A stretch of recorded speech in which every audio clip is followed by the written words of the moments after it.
mahirap. It's very hard to say. 4 sa bawat 10 Canadian edad 50 years old pataas na nagtratrabaho ngayon, hindi pa handa para sa kanilang retirement.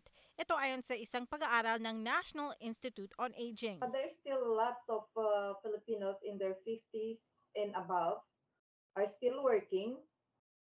And I believe because they have to support their families back home and also paying lots of bills like mortgage, cars.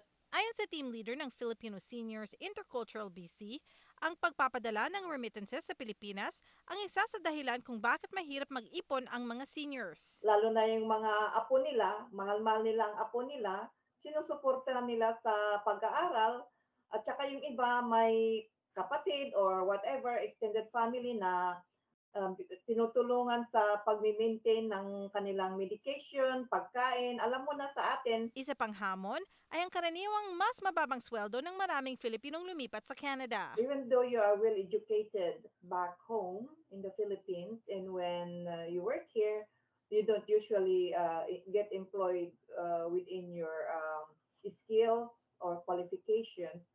So most probably you are in a lower category of employment. Sa ilang financial seminars na ginawa ng grupo, may kinalaman din daw ang kultura sa pagiging mahiyain pagdating sa usapin ng pera. Kasi pag financial ang iano mo sa kanila, they are already negative to that.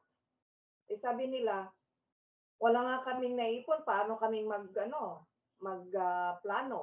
Wala nga, hindi kasya pa nga yung sweldo namin, gano'n. At dahil sa mataas na cost of living sa Canada, marami sa mga seniors iniisip o nangangarap na magretiro sa Pilipinas. But if you prefer to live there, I believe your pension, CPP and old age would suffice for your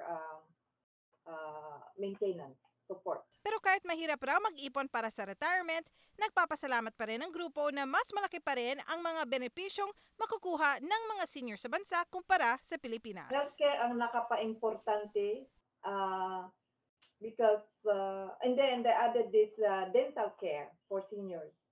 So grateful ako diyan dahil lalo-lalo yung mga low income, pati yung mga prescription drugs nila ay libre. Pati yung eyeglasses nila at saka hearing aid. There are so many things, benefits from being senior in Canada compared to other countries and also in our country.